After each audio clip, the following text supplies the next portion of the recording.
Welcome to RPG Book Club, the podcast where we play a little bit of a video game and talk about how it makes us feel. I'm Bernard. And I'm Trish.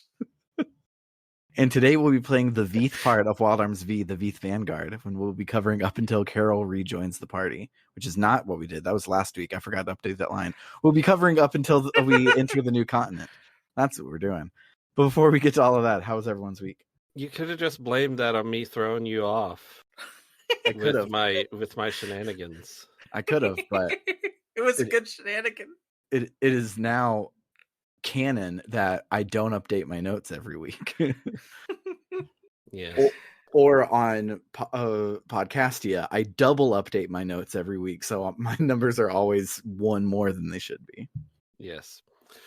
I watched the trailer for Pokemon Concierge. Is that what it's called? Yeah. Yes. Yeah. And it made me cry because of the Maria Takeuchi song. Oh, it looks really good. I love the texturing on a lot of the Pokemon. Mm-hmm. Like the Psyduck looks like felt. Yes.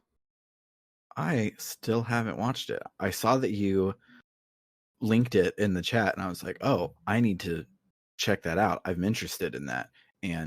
But by looking at it, I had cleared the notification, so it was gone forever for me. I know that feeling. Anything else happen for you this week, Bernard? I played a lot over the past 2 days of Super Mario RPG. The remake? Yes, it's so good. It's Yay! so good. I was really surprised to find that most of the Ted Woolsey script is intact. Oh.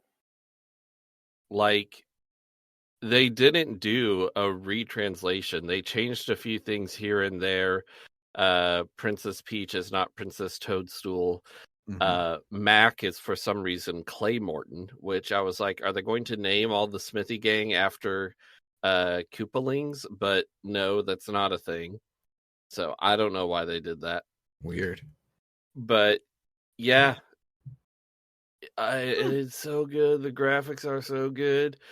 At the beginning, it was wildly too easy playing on the normal difficulty because of they changed up how things work, added new attacks and stuff that you can do. Mm-hmm. And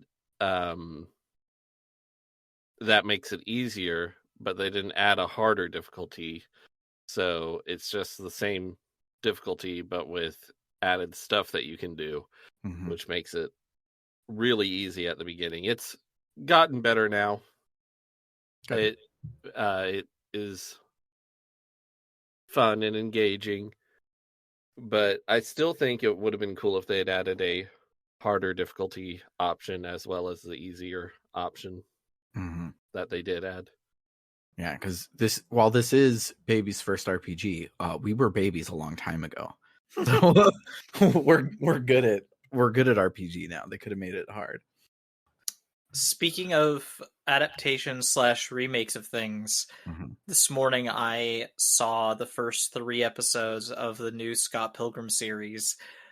I am going to join in a surprise move for me. I'm going to join the I'm not going to spoil anything about this because I do think it just needs to be experienced, especially if you're any kind of Scott Pilgrim fan. But as someone who has complicated but mostly positive feelings about the movie and still kind of complicated but extremely positive feelings about the comic series, this show is incredible so far.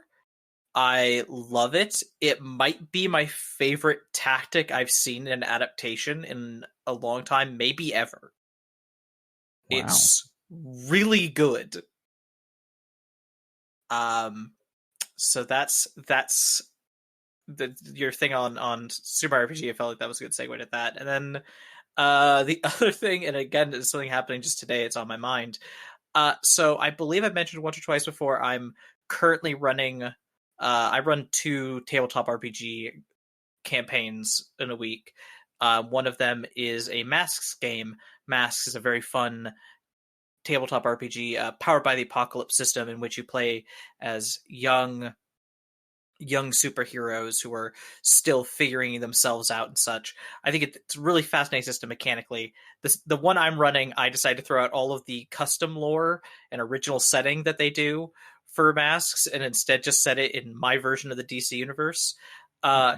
Earlier today, somehow, I don't even remember exactly how, me and my players got on the subject of what would the fandom be like for this if this was a comic series. What would the fandom be like, and what would they be shipping? And I've had to create a whole thread for this now, where they're just discussing it and talking about the different ship possibilities and AUs and just all the things the fans would be doing. And I just genuinely, it's so silly and I love it. I love being able to do a thing like this with players and to be playing a kind of game where that's a thing you can talk about and just imagine like, oh yeah, this PC, just everyone, so many fanfic writers and people in the fandom are just constantly mischaracterizing her and doing the whole, just writing her to just be a complete bitch sort of thing. Yeah, that's been fun. Awesome. Speaking of tabletop, I ran a session of Pathfinder this week, and I want to give a DM tip to anyone who wants to do Pathfinder. When everyone tells you to trust the system, even if you want to be nicer to your players and make it easier on them. I gave them an NPC party member because there are 3 people running through beginner box, which is for 4 people, and so I gave them an NPC party member who took a lot of the good things in the fight, and my characters didn't have a very good time. They're were very understanding that like I have no idea what I'm doing. My D&D 5 impulses don't work in Pathfinder 2, and I'm trying to figure those out. So they weren't like mad about it, but it definitely was oh yeah, I totally just was playing Pathfinder by myself because I was the NPCs and also all of the monsters, and therefore it kind of really sucked. So trust the system, don't make it easier. The game will be fine. But what is the most... Oh, go ahead, Bernard. If a total party kill happens, that's funny. Oh, that does remind me. So I'll get back to you in a second, Trish. I haven't forgotten that you had a question. So the Pathfinder remaster came out 3 days ago, and when it came out, there was a misprint where the dying rules accidentally were like 3 times as hard. Because they were like, oh, when you die, you also add this other value to your fails. So it's like, oh, you die once. If you come back up, you die a second time. You're basically boned, where it used to be you could go a yo-yo like 4 or 5 times. And so everyone was like, oh my god, it got super hard. So I asked my party afterwards. I was like, so with the remaster coming out, dying is really scary. Do you want to do the old version? And I kind of explained the difference between the two, and we actually decided that this is not lasers and feelings. Creating these characters was like a months-long process. So we're going to use permanent debuffs. If you get all the way to when you would have died, we're going to roll my critical hit dice and be like, okay, you rolled leg, so because you quote unquote died, you have a bum leg now, and so you -1 on your dexterity score or whatever. And we're going to go that way, which is cool and fun. But what were you about to ask? What were you about to ask, Trish? Oh, I was just going to ask, what's like the maximum number? What is the limit you've hit of how many NPCs you have run in a scene? And I'm not talking about like in a combat encounter. I mean in like a role-playing scene at the same time. So this group's first session, they all Firefly episode 1. They all ended up on the ship that turned out to be a pirate ship. They didn't know, and I played the captain, the first mate, the cook, the navigator, the person who the bad guy in episode 1 of Firefly. That guy that was trying to steal River. He was there as well. I played him, and I woven through that were flashbacks for one of the characters, and I played like 3 people in that. So I was talking to myself about 8 times. I don't know which one of these is more. I'd have to actively like think through and count it.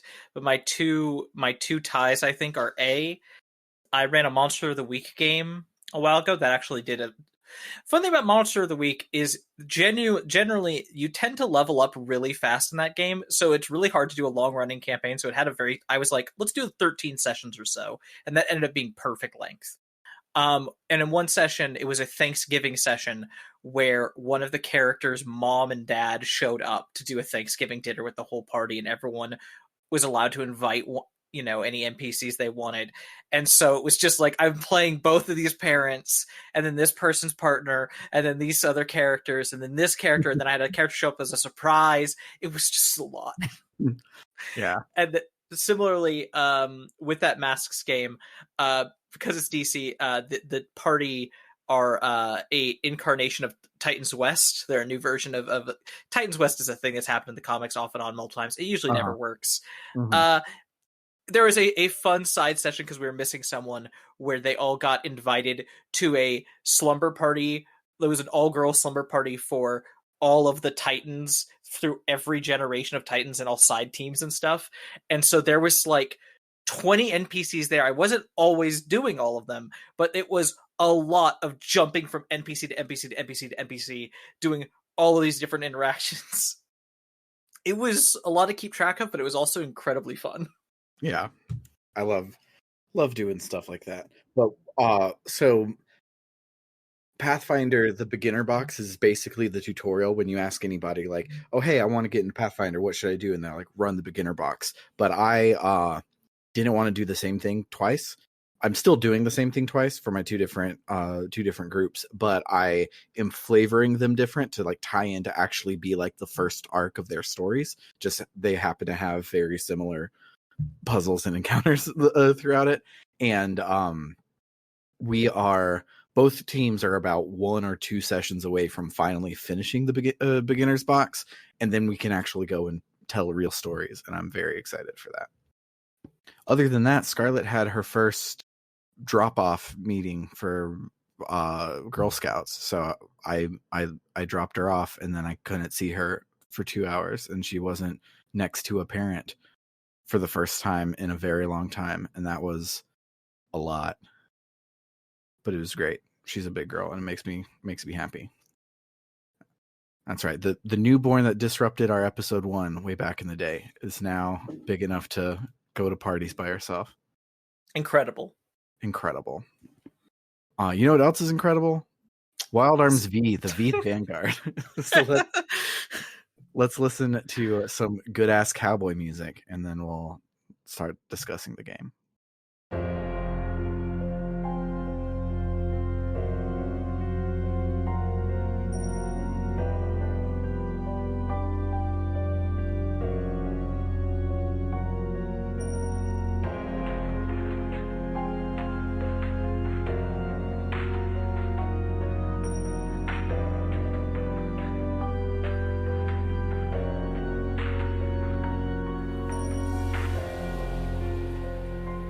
So when we last left our heroes, they had wasted their blank check buying literal poison for a sick child. So now they must make They didn't even try going to a pharmacy. No. They weren't even looking for the special Zop syndrome stuff. They were looking for Tylenol at that point. Wow, we a rich. The rich people owe us a favor. We can ask for literally anything we want. Let's ask for some Tylenol. So we goofed it. So now we have to go make amends and head to the Baskar's shrine to ask them for help. Once inside the shrine, we are met with a locked door that needs a password. The question says, when our homeworld, Filgaia, is in danger, a hero will arise bearing 2 guns to lead all life into a new world. What is the name of that hero? Dean is like, it can't be me. I have 2 arms. I don't know what guns are. This isn't Wild Guns V. This is Wild Arms V. I have no idea what this is. And Rebecca's like, put in your own name just to see what happens or whatever. And then it works and it opens.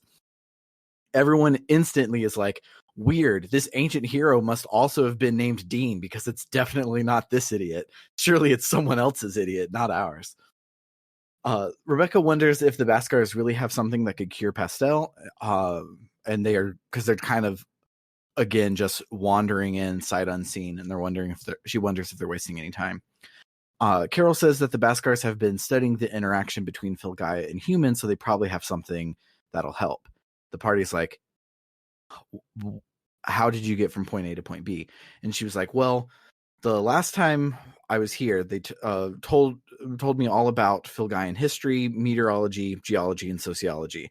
The party stops, and they're really impressed that this person knows 4 barely medium-sized words, and they're all like, wow, you must be super duper smart. You said history, meteorology, geology, and sociology. Carol continues that around 12,000 years ago, in the age of lost technology, Filgaia decayed almost to the point of death, leaving behind all of that lost technology. So all the shrines and golems and shit are 12,000 years old. The ancient Filgaians were smart and had great technology, but their unchecked capitalist greed polluted the planet and nearly wiped out all of civilization, so they forsook their technology and started over. Now, with the much simpler level of technology that the world has been using for 12,000 years, the world has begun to recover, but it still has a long way to go. She says that it's thought that Zop syndrome is tied to the planet's decay, and for a long time it was a Varuni-only sickness, but now it's almost entirely humans that have it, so the Baskars are investigating why that changed, and that's why they probably have medicine. She skipped out a lot of steps where she was like, oh, they're studying it, so definitely they have medicine, but she filled us in, and now we're all on the same page. This dungeon gives us our second tool bullet, and it shoots fireballs. Our minds instantly flash back to all of the burned out torches in front of obvious secrets in the previous shrines, and then it flashes to the slow movement speed and high encounter rate, and we decide not to go check it out. Partway in, for literally no reason, there's actually no words in the cutscene that happens beforehand. We have a boss fight against Gigamantis. There's so many unnecessary boss fights in this dungeon, but they're fun. This definitely was a.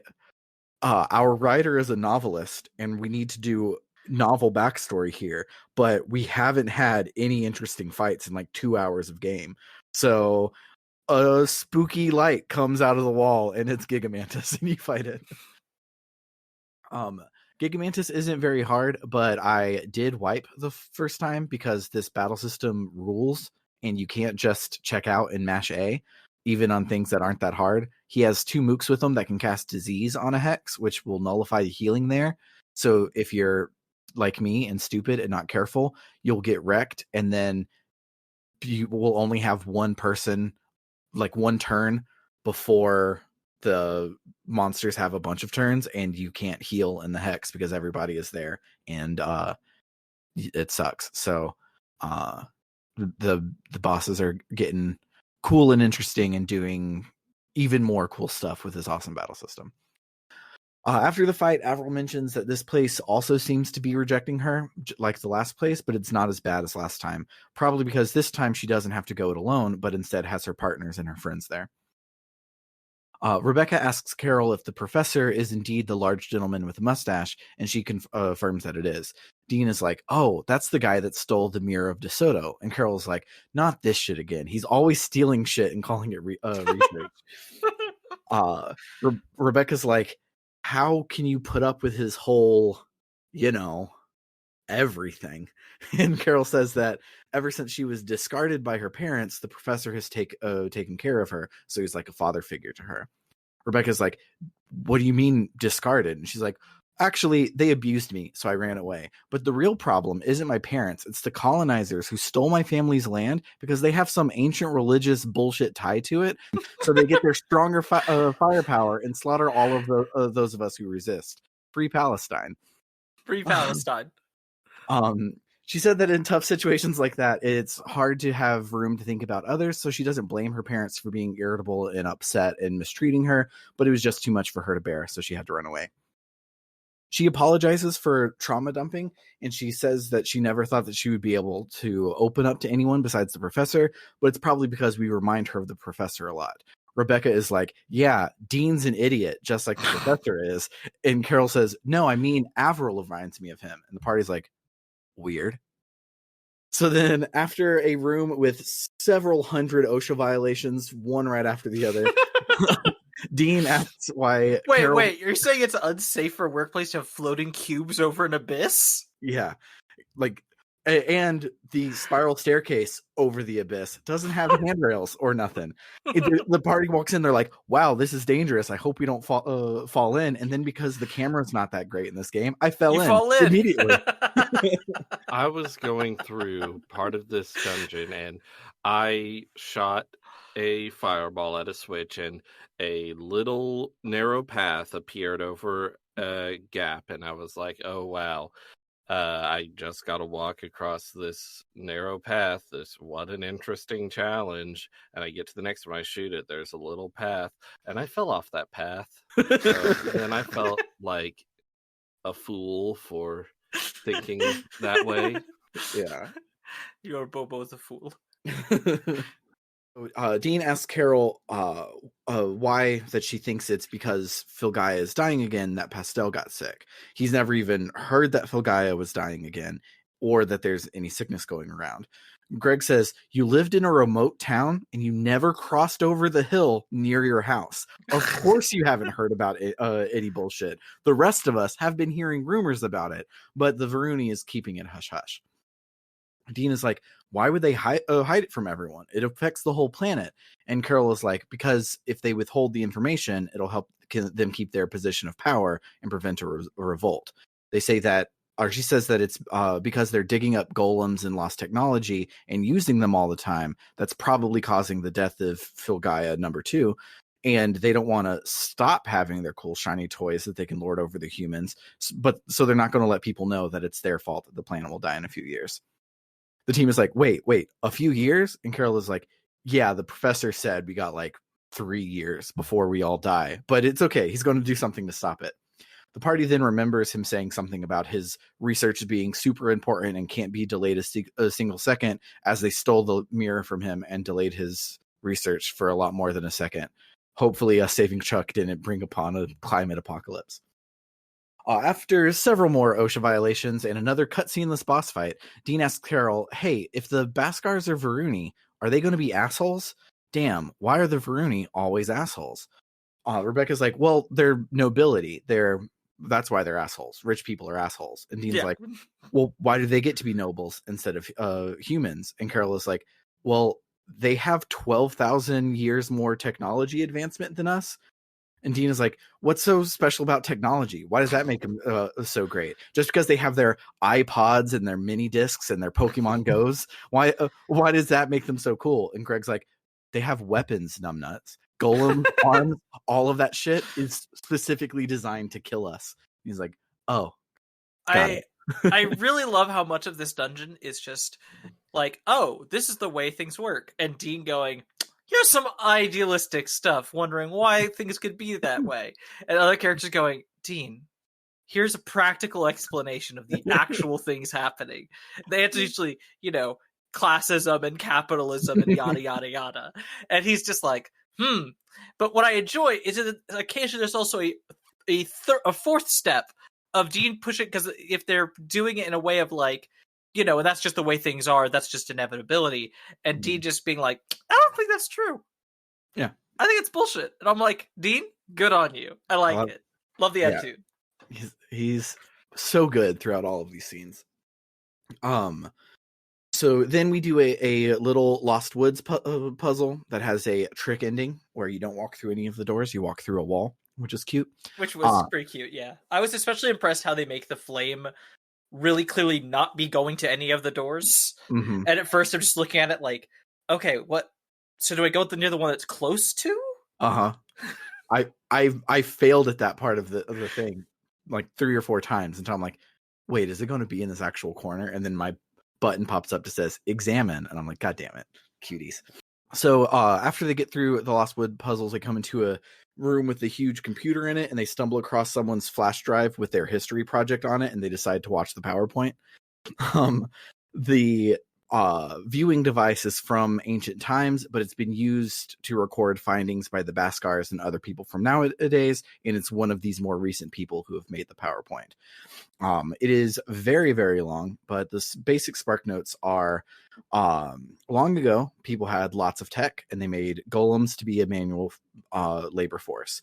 But their avarice made them ignore the fact that the pollution was killing the planet and it brought the planets to its knees. Two factions emerged in the discussions to save the planet, but neither side would budge, and a compromise couldn't be reached. The PowerPoint cuts out in a couple of places where they would have named these groups so that it could be a twist at the end for drama's sake.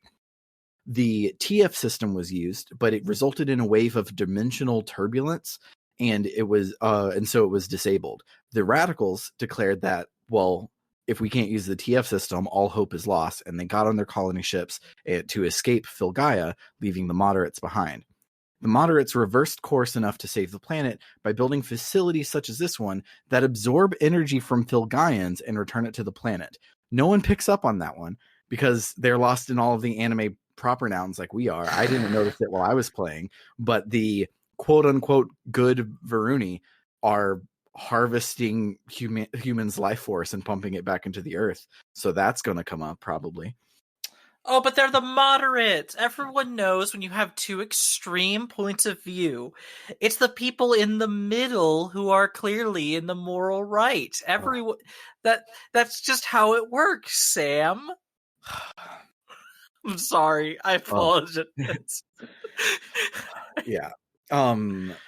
So it goes on to say that in addition to these facilities, there are the 6 original mediums, which no one has found out who made them or how, but they also tie humanity to the planet. And you're like, wow, if there's only 6 of these and they're very, very important, why do we have 5 of them? And most of them have been given to us by random idiots on the street. This is bizarre. And so it was with that the people of Filgaia separated. The humans who were left behind on the planet and the Varuni who took to the stars to spend 12,000 years in space. Our idiots are like, oh my god, humans and Varuni are the same species? And Carol is like, this isn't news. Most people knew this. You guys are, and I cannot stress this enough, from an isolated bumpkin town in bumfuck nowhere. Of course you don't know these things. I mean, I thought Carol knew it and was surprised because she's been hanging around with a Varuni for a while. I feel like most people probably still don't know this, but it is still like this is a fun reframing of this whole conflict and stuff. It's like, so all the rich people left. Yeah. The rich people left and fucked off in space for 12,000 years to the point where they're basically not even humans anymore. Mm-hmm. So I hate them. Avril says that watching this PowerPoint seems to have lifted a fog in her mind, but she can't grab onto anything in particular, but more things are starting to fire synapses in her brain. Suddenly the floor that everyone's on rises up to the entrance of the place where the Baskars are like, why did you go the long way and go around the pit of doom? You could have taken the elevator down to the computer room.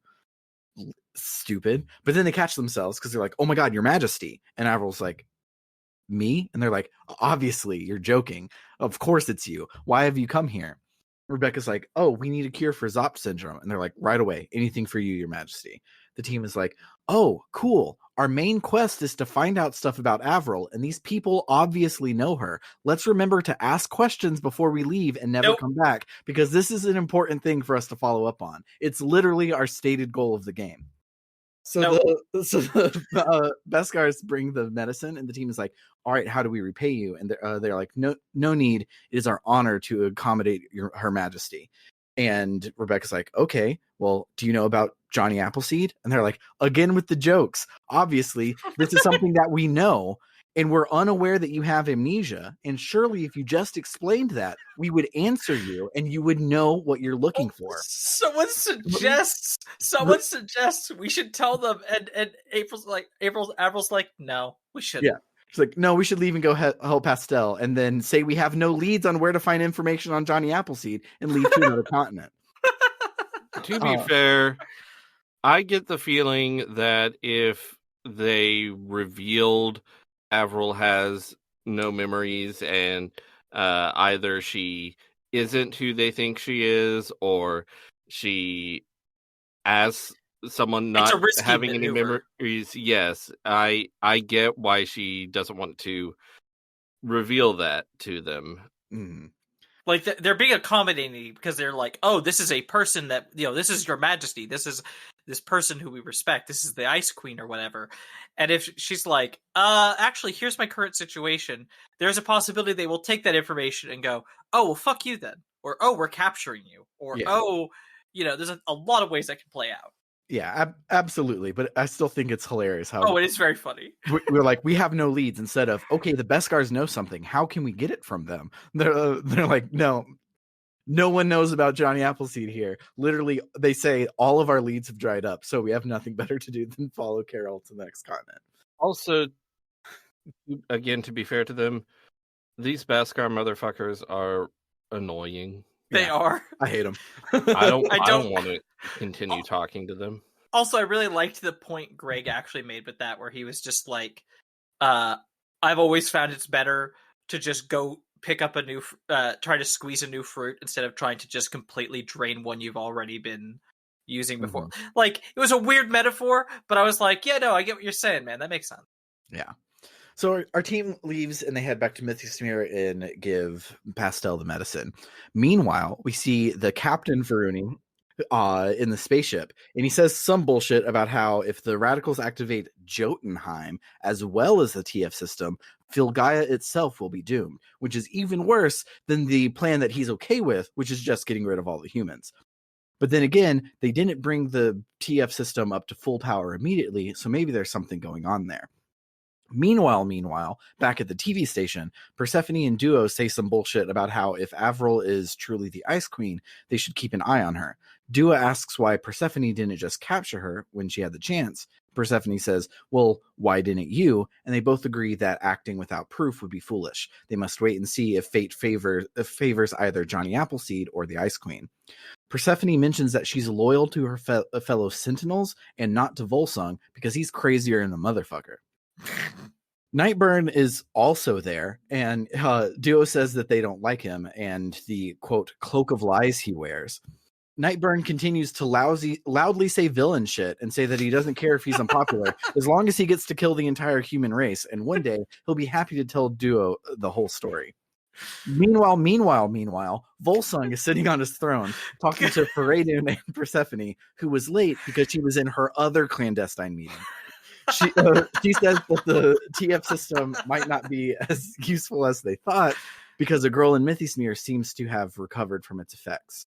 Volsung says that means the Baskars have gotten involved. Is it Johnny Appleseed? And Persephone says that she hasn't been able to confirm or deny it. Volsung says that the Baskars should have stayed neutral instead of getting involved. Persephone says that the Baskars are just trying to return Filgaia to a livable state, and this research isn't in direct opposition to us, so we shouldn't be placing sanctions on them just yet. I love how she phrases it as placing sanctions when what he had been implying before was, let's just fucking annihilate them. Yes. Which, honestly, usually when you talk about geopolitics and placing sanctions, is usually what that actually does end up meaning. Yeah. Feridun says that since they haven't been able to bring the TF system to full power, he agrees that they shouldn't end their other possibilities prematurely.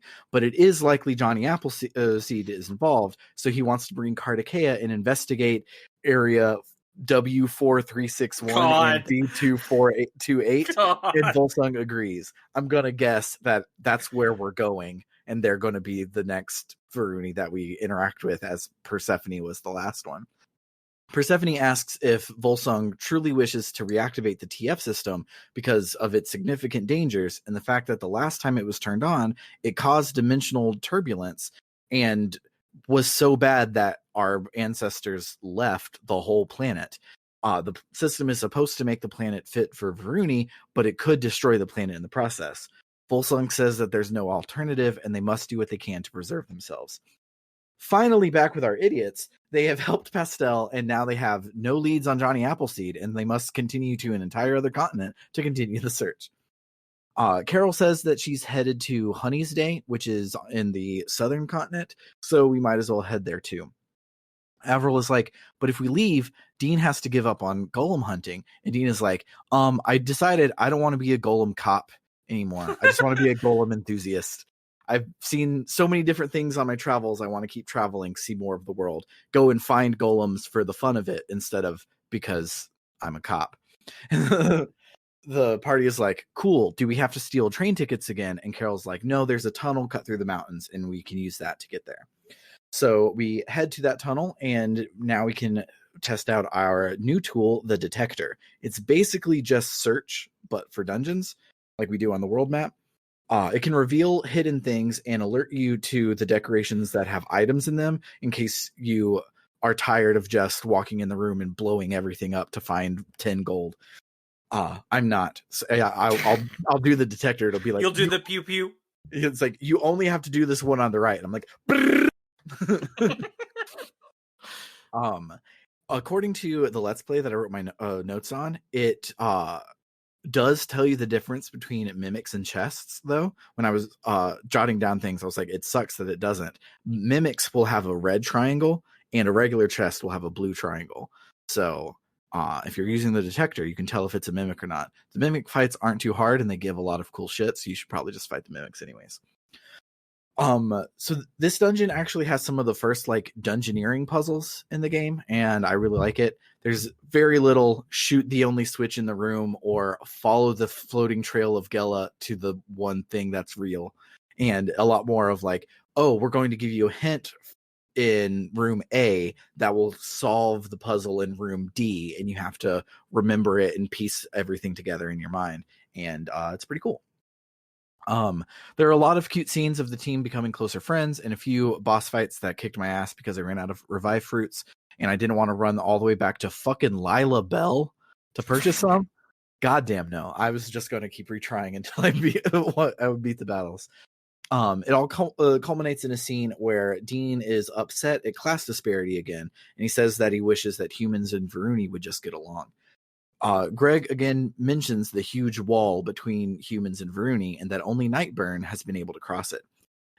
Dean is like, has he really crossed it though? I mean, it did look like the Varuni were treating him as an equal, but I don't know. Something seems fishy there. Greg is like, I know he was your hero and you're kind of bummed about that, but you don't have to follow in his footsteps, you know. You could find your own way over the wall. Avril asks, are there no cases of the reverse of a Varuni crossing to the human side? Carol says that there was a case of a Varuni and a human falling in love and raising a child, but their life wasn't a pleasant one. Smash cut to a cutscene in black and white of a child that is half human, half Varuni, and his life not being a pleasant one. It looks like it's probably Volsung, but the cutscene is in black and white, so I wouldn't be surprised if this is to hide the difference between gray and green hair, and that this kid is the unyet named Varuni captain that we see so much. They're doing a lot of tricky things of not naming this character. So that's my pull, is that this is a false flag. I think everything about go ahead. I think everything about the filmmaking is very clearly shouting this is Volsung. I would agree. I'm on team that's actually Volsung. I figure it maybe they are playing three-dimensional chess like you're thinking, but I don't think so. Yeah, like especially in a second when it smash cuts back to Volsung, it probably is Volsung. Especially because Volsung talks about how he was reminiscing. Yeah, so I think it might be, but I also think it might be a little wiggle room for a twist. We are only a quarter through this game, and anything can happen from here. It would be weird if Sephiroth was Sephiroth the whole time. So we see both the Varuni and the humans mistreat him, his mother and his father. It's implied that his father died, so he has to go live with the humans with his mom. And he says often, and people say to him, that he's going to build a bridge between the Varuni and the humans, and that he has an important life ahead of him.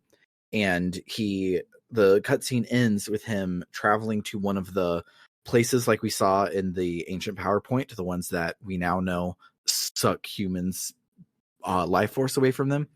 And he goes there and he's like, I don't know if I can do this, blah, blah, blah, blah, blah. And then a mysterious black fog rolls in as a voice booms, I have waited long for this day, for the arrival of one who can at last fulfill my desires. I am one who will give you power. You are the only one who can fathom my despair. The time has come. Take my power. The fog envelops the kid, and the cutscene ends and fades in on Volsung in his throne room. Freydun tells Volsung that the human party is nearing Honey's Day, which Volsung seems to know something about, but he doesn't share it with the class. Freydun also says that Duo is on their tail.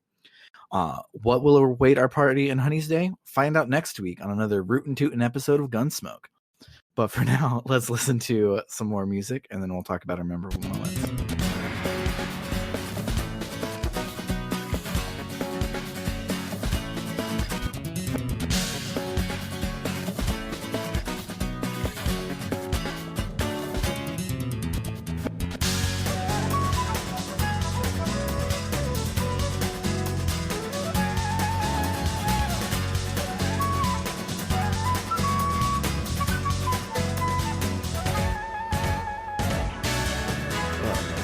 This game good. This game is good. I was honestly truly not expecting the Varuni used to be humans shit. I just thought we're going with just, Star Trek aliens. They just look exactly like humans, sort of thing. And it's like, no, it's just weird rich people. Just terrible rich people. Yeah, I don't know. The political commentary aspect of this game is surprisingly good and holding up very well on the whole. I think there was too many boss fights. Yeah. And also too many cutaways to when there are 3 in a row to hear some Varuni doing some scheming. I was like, you could have split these up. You could have put some of these earlier, guys. What? Why? I've gotten to the point where when I see a non-standard wipe, I'm just like, oh my god. And the worst part about it is none of them are like poorly written or completely uninteresting. We just don't have any of the payoffs whatsoever. And they do things like, oh, they must be in area W4268. Yes. Here's the thing. You say none of them are poorly written. I'm going to say the God, is it Volsung? Volsung. The Volsung ones, I don't think I've liked a single Volsung scene. This man sucks all the charisma out of a room by entering it. His design is cool-ish, but otherwise, I'm just left like, listen, please give me any other Varuni, anyone other than this guy, please. Just these dudes have given medicine to a sick child. Let's kill them. They've always been neutral. Subordinates raise hand tentatively. Considering they're actively saving the planet, and like if our thing doesn't go off according to plan, or even if it does, we'll probably need them to not die. And he's like, are you saying I shouldn't kill them then? Oh, okay. I really enjoy this game a lot. Like I said, the puzzles this week were starting to get good. Yeah. I really like the utter stupidity of these are the tunnels that we cut through the mountains to make it easy for us to travel without needing a train to go from one to the other. You have to literally shimmy up a pole and jump over a 50-foot gate to get through it. This is how we carry goods from town to town. Yeah. They didn't say that it's there to make it easier to get through. It could be for some American Gladiator shit, American Ninja Warrior, or whatever it's called. We put in this dungeon so we could do cool. Duo's gonna come by later and film people trying to do this. Yeah. Oh gosh. Also, the sheer resentment between Duo and Nightburn was very fun. I really enjoyed that because it's just like, and then just Persephone being like, you two are acting like you hate each other, and you probably do, but when it comes down to it, you two are on the same side. And I was just like, yeah, you're both. I don't know. It just immediately made me think of like people who have very different political beliefs and are like will disagree on 99% of things, and yet they're both, on the side of fucking capitalism and the status quo, and will give up any of their principles in order to fight for the status quo. Mm-hmm. Because Sam got to make a wild prediction that maybe the guy who's clearly Volsung is actually the captain. It's weird that the captain is the only major Varuni player that hasn't been named. Like it's weird. There's something going on there, and it feels like this could probably be it. But what's your wild accusation? I think Duo is going to have a face turn. Ooh, I like it. Here's my wild prediction. I think that next episode there is going to be a scene in which Rebecca has feelings that involve Dean and or Avril. Man, she held it together pretty good this week. She didn't even scrawl in her journal once. She didn't scrawl her journal a single time. But I have to guess best memorable moments. There is the one scene where, oh god, I can't remember the exact specifics of how the dialogue goes because I was playing it a little close to the line this time. Mm-hmm. But there's a bit where there's a thing of just like Avril and Rebecca talking about how glad they are to know the other, and like just very strong, just like, yeah, we're such good friends. And I'm like, yeah, you definitely are. Some people might even say you were roommates. Gal pals. Bosom buddies. So Rebecca doesn't scrawl in her journal, but she does 2 different times when Carol is like, oh, here's some very valuable information that'll help us deal with his technology in this room. And Dean is like, wow, thanks. I'm glad you're here. And she's like, is he into little girls? And it's like, no, his friend helped him. And he said, thank you.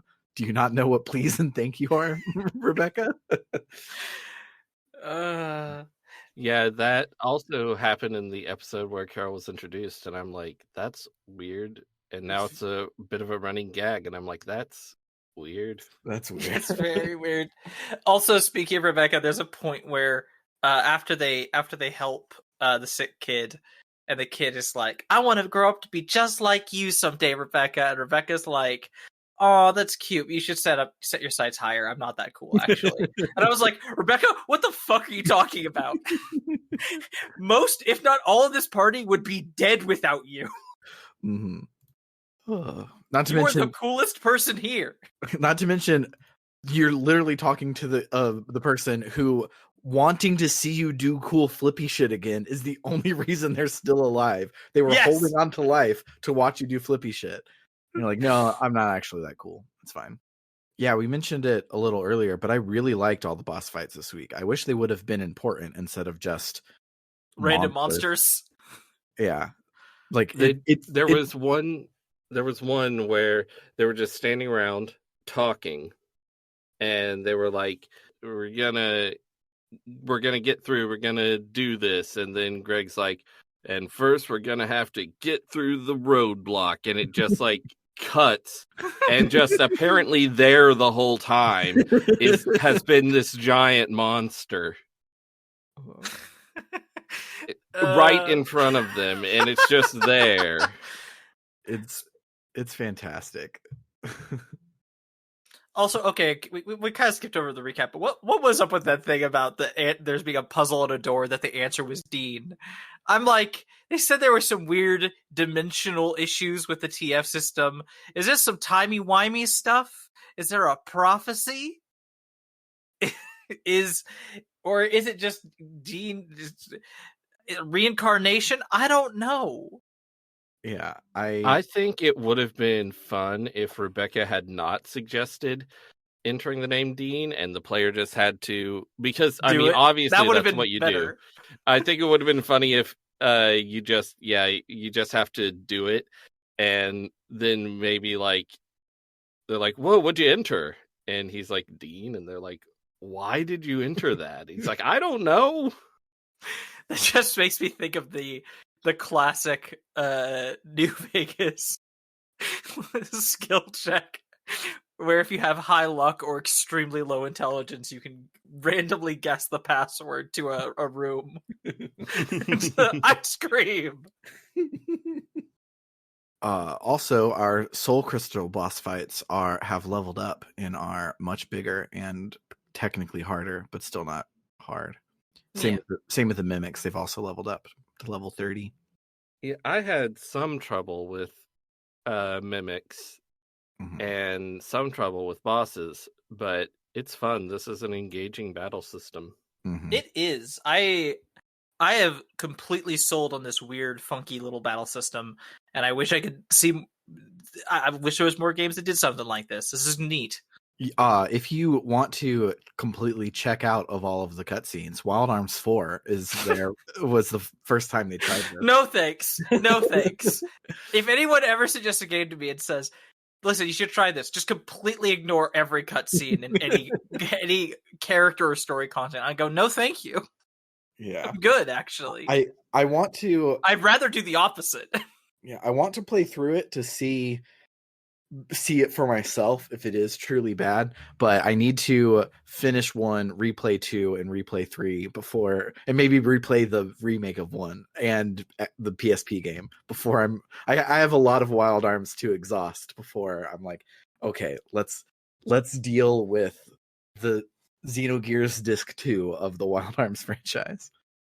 Any other memorable moments? Any more memes? There's some really fucking good music this week. I think we've heard it before, but the soundtrack's good. The dungeon music when you are going to the new continent is really fucking good. And then we only hear it briefly this week, but when you get to the new continent, the overworld music there is really good. The dungeon music's title is The Road to Tomorrow Follows Behind You. Yes. I love the song titles on this freaking soundtrack. Like, there's so many times when I'm getting music for the podcast or whatever, and I'm like, I think it was with Brave Story New Traveler. I was like, all right, let's find it. And the songs are literally called BGM 1, BGM 2, BGM 3, and Wild Arms going as far in the opposite direction as you possibly could is fantastic. It's a pretty good track title. I mean, it's no Melody's Plan to Get Super Ripped, but but yeah, I really enjoyed this week. We gameplay wise, we didn't do much. We did 2 dungeons, but there was so much plot squeezed into this game. We were talking earlier in the host chat that this is probably going to be like a 15 episode game, which is fine because SLRPG was pretty short. Yeah.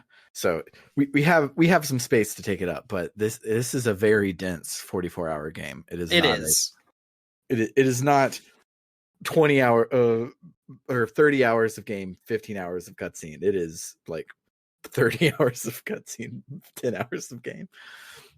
But yeah, I think that will do it for the week. If you like what you heard, you can head on over to www.rpgbook.club, where any and all donations help us cover the cost of running the show and making it better and better.